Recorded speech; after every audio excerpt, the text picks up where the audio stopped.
Next on The Power of Ideas, legendary fiddle player Byron Berline talks with R.C. Davis about bluegrass, the sound and the story.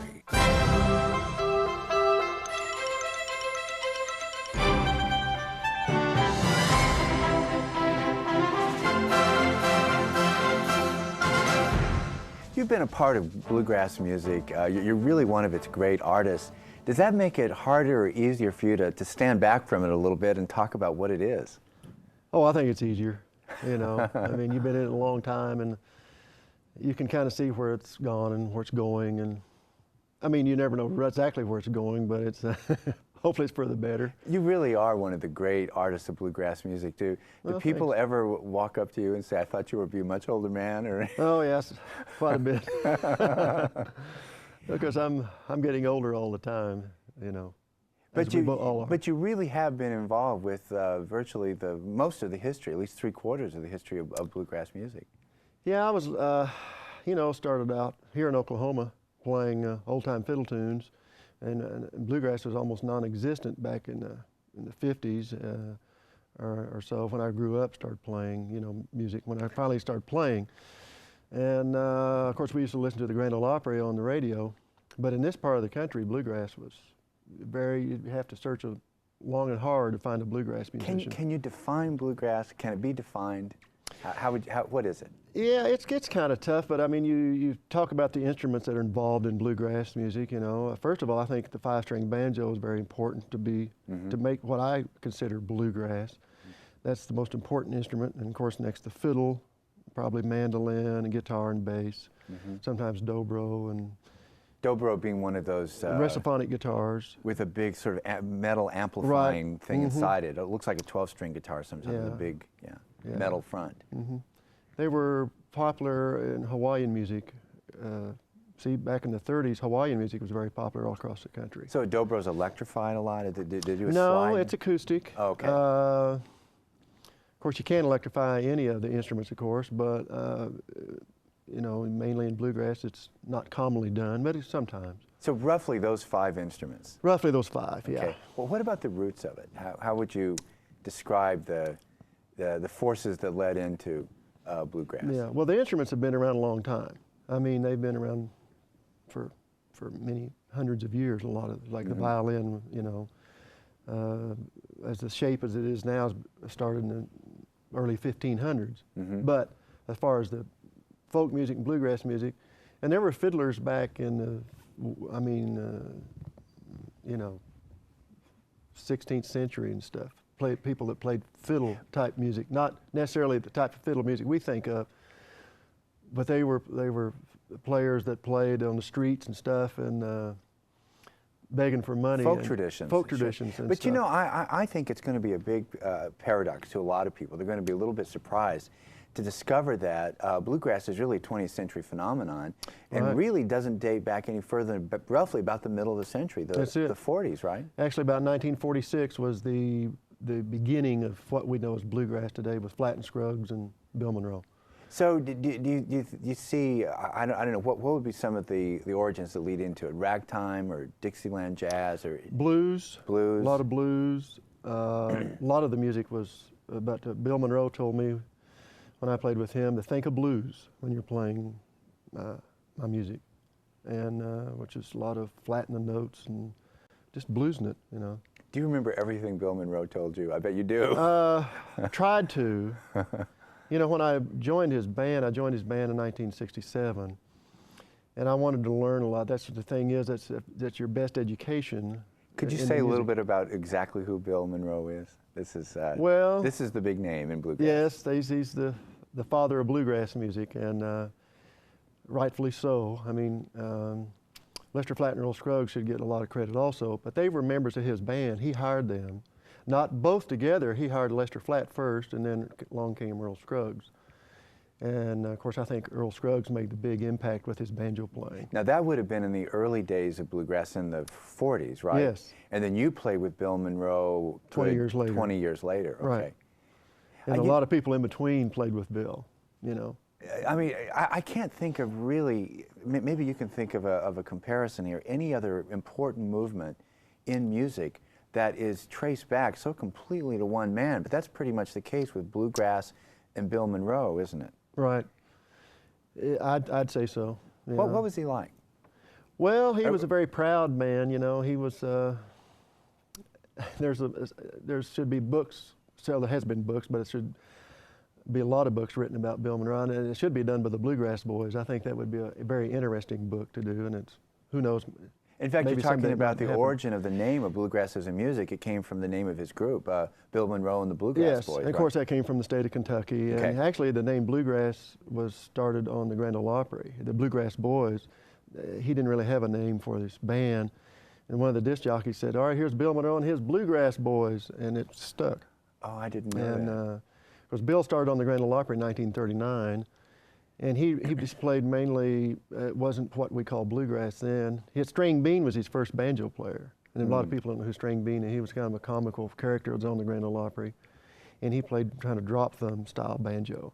It wasn't until Earl Scruggs came around in 1946 that really, I mean, when he played the banjo on the Grand Ole Opry, people just went bananas. It was like, every time he played, it was like hitting a home run in the World Series. Still you know, do. It's still as exciting as it's Oh, it always is. been, I think, yeah. And so that really made a big impact, and then they just kept refining it, and that was a great band with the 1946 band. Wasn't there a lot about Bill Monroe himself, though, that really became the sort of model for bluegrass? His singing, for example. Aren't bluegrass singers in some way kind of emulating him, that kind of high, lonesome sound? Right. You get that certain type of harmony. Now, other groups, of course, you know, with Bill Monroe, he'd always sang tenor. He always sang the high part. That was his big deal. No one else could do it. That was his role. And he had his certain songs that he sang. I mean, Blue Moon of Kentucky was his big hit, Mule Skinner Blues. Well, that was the first song he did on the Grand Ole Opry. That was a Jimmy Rogers song. Oh, I didn't know that. Right. And, of course, Footprints in the Snow, and the list goes on and on and on, you know, about the songs that he's written. In the popular mind, I wonder if Flatt and Scruggs aren't just a little more associated with bluegrass, people that don't know quite as much about it because of those movies. Yes, they were more popular, Beverly Hillbillies and stuff like that. The more exposure that they got, Bonnie and Clyde. Bonnie and Clyde and definitely. Deliverance, I think. There was some important bluegrass in Oh, Deliverance. definitely, and that stuff like that really helps bluegrass music, I think, in the long run, because more exposure you get to it, the better. But if you're a musician in this field, or somebody seriously listening to bluegrass, takes it seriously and really loves it, you're going to know about Bill Monroe, and you're going to know about his... What did you learn from Bill Monroe? Oh, I learned a lot of things. I was only with him about 7 months. Of course, I've known him a long time, but played in his band for 7 months, and you really do learn a lot. The main thing I learned from him was rhythm, how important the rhythm is in a band. And he had to provide the rhythm a lot of times when he didn't have the right players with him. He had so many different players, and you can imagine it takes a while for a band to gel, to get together and really start hitting on all cylinders, you might say. What can you say about bluegrass rhythm? But the mandolin, he provided that rhythm. And for instance, I recorded Sally Gooden one time, the first time I did it with Bill Monroe, and man, it just laid in real nice, you know. And I did it again with my group Country Gazette, and we played it just as well and probably better than I did with Bill Monroe, but it didn't lay in as, for some reason I couldn't figure out, well, what is the problem here? Then I realized what it was his mandolin chop, just his rhythm. What is the special rhythm? Because I was just thinking, sometimes people call bluegrass folk music in overdrive. You know, there's this sort of forward momentum. It's just so upbeat and powerful. Yeah. Is it just the speed the music is played at? It seems to I don't accelerate think it's necessarily sometimes. just the speed. I mean, that has a lot to do with it. A lot of people think it's all speed and no direction, but I mean, you can do some soulful things in bluegrass music. I mean, it's some real heart-wrenching instrumentals and vocals too. It doesn't have to be all fast and furious, but a lot of people, that's what gets people's attention though. If you're not really familiar with bluegrass, I mean, that's why a lot of commercials and a lot of movies feature bluegrass, because it is attention-getting. And it doesn't tend to be electric very much, right? Isn't there a strong tradition of acoustic instruments? Yeah, pretty much. I mean, if you want your instruments heard better, I mean, like there's a group called Newgrass Revival all plugged in their instruments, but it still sounded okay, but it was just the fact it was plugged in. A lot of purists, they can't stand to see that. What's the Ricky Skaggs joke about how many bluegrass musicians does it take to screw in a light, change a light bulb? What's the answer to that? Yeah, one to screw it in and 4 of them or 5 of them to stand back and complain about the use of electricity. That's usually, yeah, that's true in a lot of cases. This sense of an important tradition. It may not be a long tradition, it's only really 60 years at this point, but that's a real part of the music, isn't it? Sure, and the music will never die. I mean, a lot of people are afraid that the bluegrass, is the way Bill Monroe did it, Flat and Scruggs, will just die out. And you know, when you get artists who are professionals, most of them are not going to want to get up there and sing Bill Monroe and Flat and Scruggs songs all day long. And it's been done, and it's hard to beat how they did it anyway. There are some groups that do it. Now, personally, myself, I like to do a lot of different things. I like to do a Bill Monroe tune, you know, and then I'll turn around and do a Beatles tune, you know, bluegrass style. What would be there's a sound that I know, I'm not a musician, I wish I could describe it better. When I listen to bluegrass on the instrumental side, it's very complex, it seems really sort of multi-layered, often doesn't seem to depend on melody a lot. There's a lot of complexity going on there. Am I Yeah, right? and a lot of the songs, tunes, there is, you know, you can improvise. Normally what you do is pick out, if you're writing an instrumental, for instance, you lay down if there is a melody, lay it down first and then maybe improvise from that. So there may not be a melody. I mean, there really could be the sort of several voices of all the instruments playing without a real distinct melody coming in. It's possible, yeah.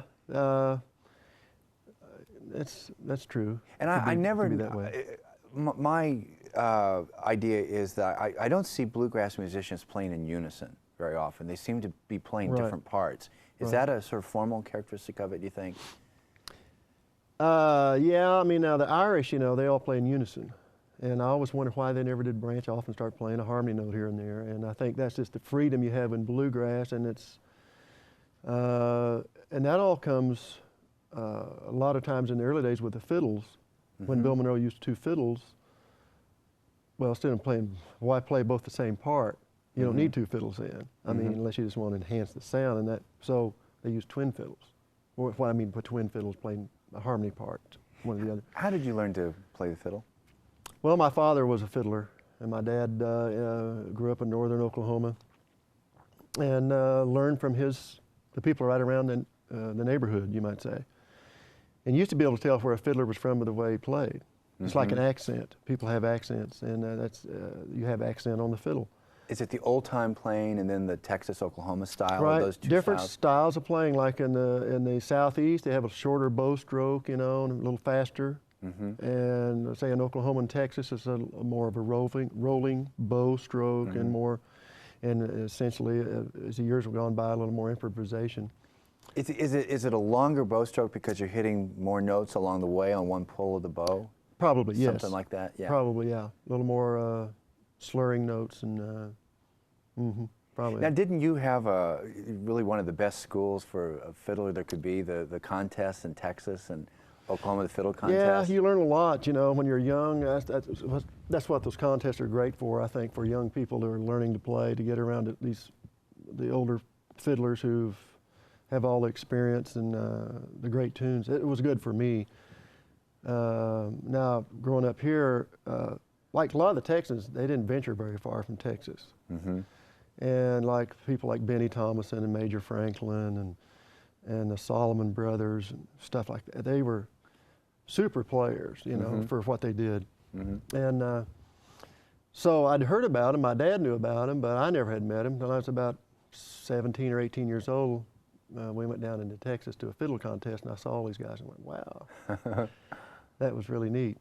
And they're all great people and nice guys, and would show you things. So when you were playing in those fiddle contests, you got involved in them yourself, you were playing the Oklahoma, Texas style, right? Tried to, yeah. Okay. Yeah. In your career, do you play the other style, the mountain style or the old time fiddling style as well? Not much, no. Could you demonstrate those styles for us? Yeah, you know, I mean, there's, well, for instance, the old style way, say, of, you know, the mountain style maybe, for instance. And there's some great old-timey bands out there right now that play, and they really try to stay with tradition. Of, and some of them might even hold their fiddle like this, or you know what I mean. Yeah. For instance, Turkey in the Straw is a real well-known old-time fiddle tune, and real traditionalist, you know. We'll just play it real straight, you know, and they're kind of roughy, you might say.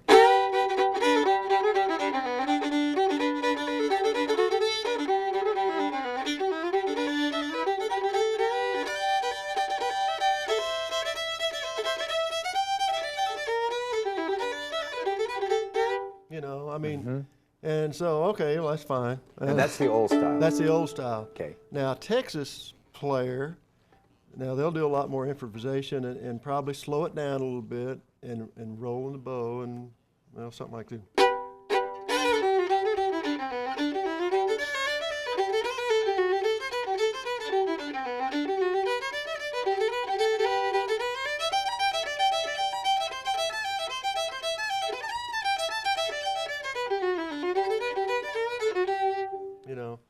So are you saying that if you're playing in that Texas style, it's a little easier to improvise? Does it sort of lend to that a little bit more? Yeah, you have, seem like you have a little more freedom of that because they started doing that a lot more, and because of the contest. And like, for instance, one, you know, they'll be playing it and they'll play straight. Well, one guy might.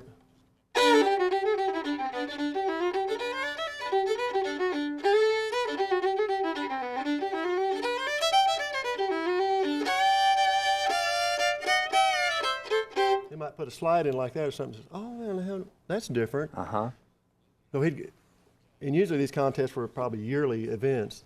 So these guys would go home and work on it the next year and come back, well, I'm going to do that, and I'll put another little extra thing in there. And so it just kind of evolved that way, a lot of the tunes. I can see what you're saying about the way it evolved, because the contest sort of turns you into a solo performer. Right. And in bluegrass music, as somebody moves forward to sort of have a little solo, everybody's going to take a turn.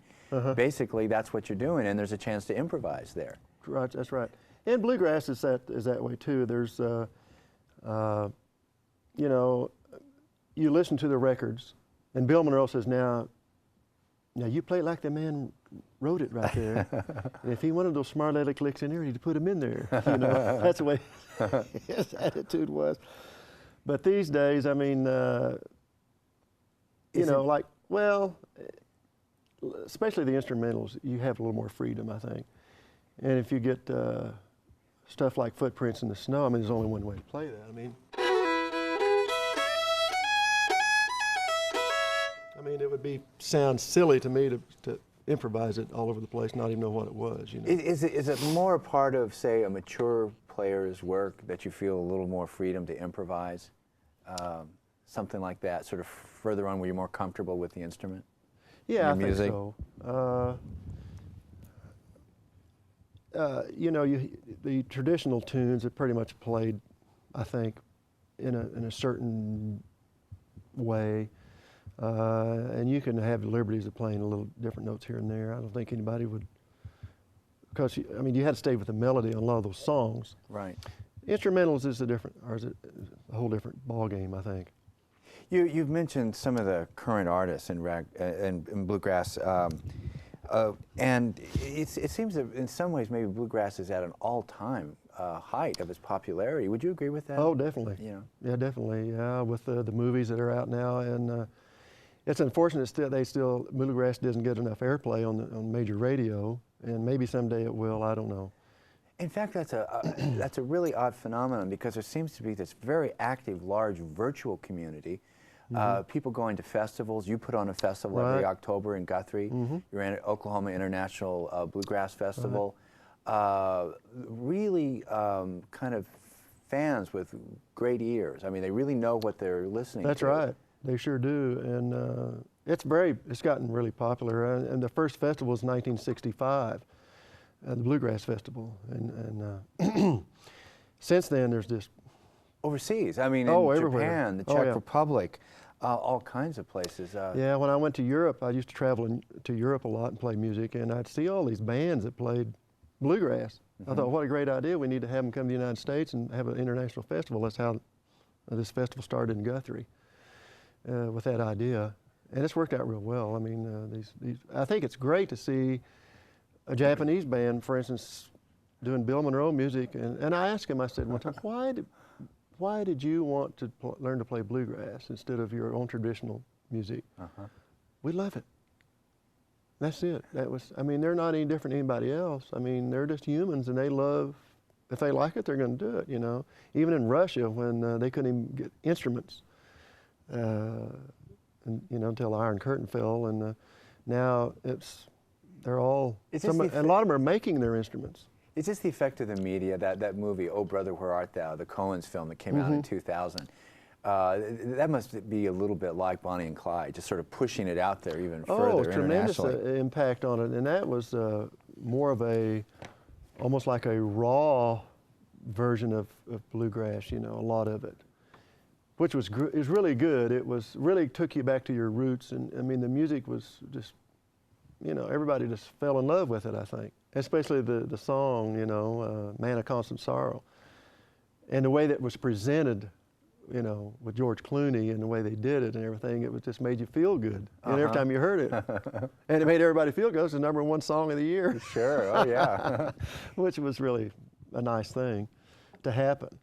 There do seem to be some real fundamental paradoxes about bluegrass music. On the one hand, it is much younger than people think, and it's only about 60 years old. That's true. A lot of people think it's much older than that. It's been around forever, but it hasn't as the form as it is. Like I said, the musical instruments, of course, have been here, but the way it was put together, and with the singing, you know, because a lot of people studied that. Even the artists today that you wouldn't even think that even thought about bluegrass, a lot of the rock and roll people. Really listen to bluegrass and listen to the type of vocals that they used, and they'll kind of use them today in their vocal harmonies. A lot of people don't realize that. You played with the Rolling Stones at one point. Right. Yeah. That's a group probably that probably took advantage of that, you know, and listened to it. And a lot of them will admit to that it wasn't for Bill Monroe and some of the other country artists that they listened to. In the last 5 years, we've lost a lot of the first generation of bluegrass musicians, particularly Bill Monroe in 1996. Right. What impact is that going to have? Where are things going with bluegrass, do you think? Oh, I think it will carry on, and I think that was his big concern, was that hopefully his music would live on, and of course it will. There's no doubt about that. And there's groups all over that play and fantastic traditional old bluegrass music. In fact, you know, I mean, most every band can do it to a certain extent, but a lot of groups don't particularly want to do like Bill Monroe music or Flat and Scruggs because they have their own career to look forward to. And so they have other things and kind of material that they want to write and do. But no, the music will always be there. Can I just throw out a few names and just get a couple of word response from you? Nickel Creek.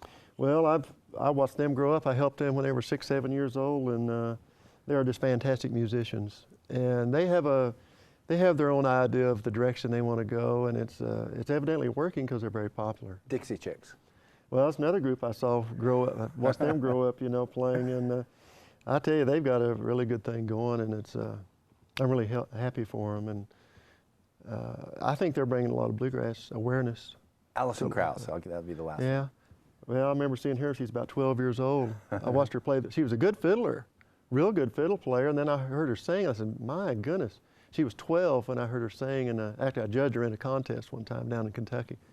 And she was in this contest, and her singing was mind-boggling. And she sang as good then as she does now. What would be missing in American culture if just somehow bluegrass were just suddenly gone? What's the hole that would be left?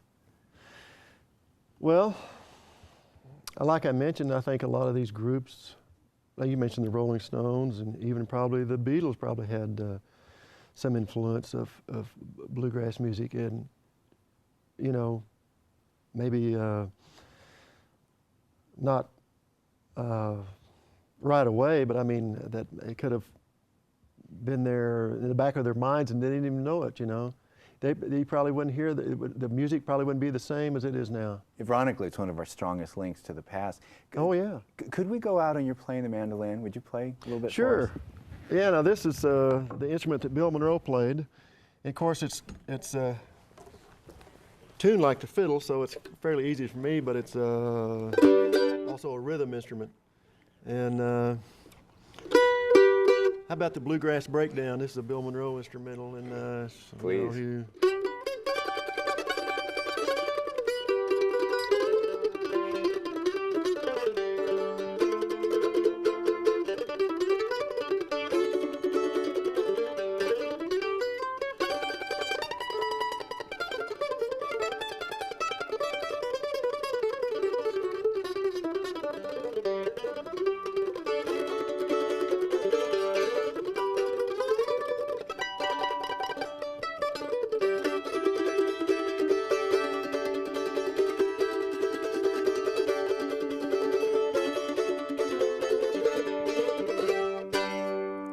Beautiful. Oh, thank you so much.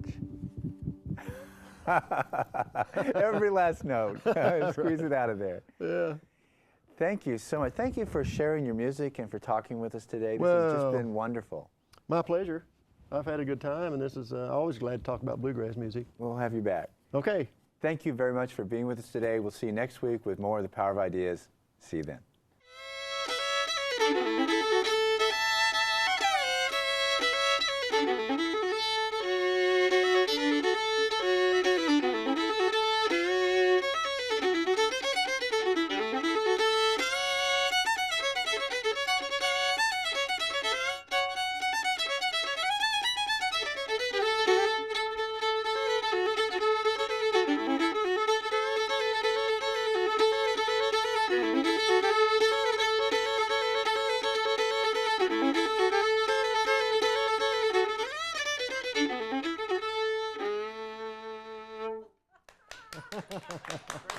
Great game.